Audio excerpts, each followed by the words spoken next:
In this section, we're going to learn how to create a new queue. To start, open up the Flow section up at the top, and then drop down and select Queues. Before we dive in, let's talk a little bit about queuing and where this fits into our use case here. A queue is a group of interactions attempting to connect with a resource. In our use case, a customer calls into our main number, selects the support option from the menu. We're going to then, in our call flow tool, point that caller to this new queue. Let's go ahead and create this by clicking Create in the upper right corner. Now we give it a name. This will be our support queue. Depending on the type of queue, CxEngage can route interactions to either agents with certain skills, maybe they're part of a particular group, or I can simply point to an individual user. Just as an example, my caller may require a Spanish speaker. Here is where I want to query for that Spanish skill. I simply select Skills, click the plus symbol. Now if I had multiple skills and I wanted all of them to apply, I add my skill to this top box. Or if I had a list of skills, maybe I only want one of those to apply. I can simply add that list here. We're just going to add one, so let's go ahead and select our Spanish skill. Previously we selected Spanish A. I can combine my query filters and add a second one up here. Let's also add a group to this filter. I do want to find somebody that is a part of my support group. So let's go ahead and select that group here as well. Click my plus symbol. Now I've created a filter that will find a Spanish speaker that is a part of my support A group.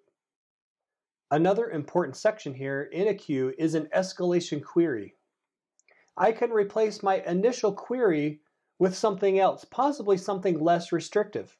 This will allow for more resources to be available to answer the interaction.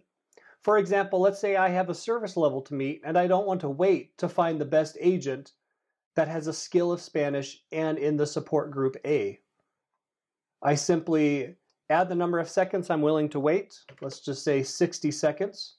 And now I create my new filter. In this case, I'm just going to find any Spanish speaker. So I'm going to go back to my Spanish skill A, apply this, and I'm not going to add my group into this query.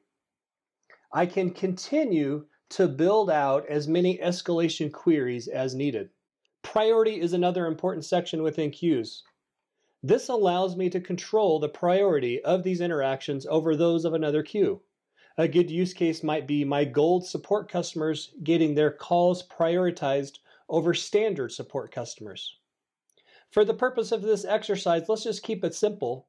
I'm going to remove this escalation query simply by clicking Remove Filter. Let's remove this one as well. And now I'm going to modify my initial query by removing my Spanish skill. So all we're doing now is having a group level filter looking for a member of my support A group. Once I've got this squared away, I go ahead and click Submit down at the bottom. I've got my green confirmation that that record has been created. Let's create another queue for the sales team as well. Now let's come over and type the name of our new queue, Sales. I'm going to filter by a group, which will include my sales team.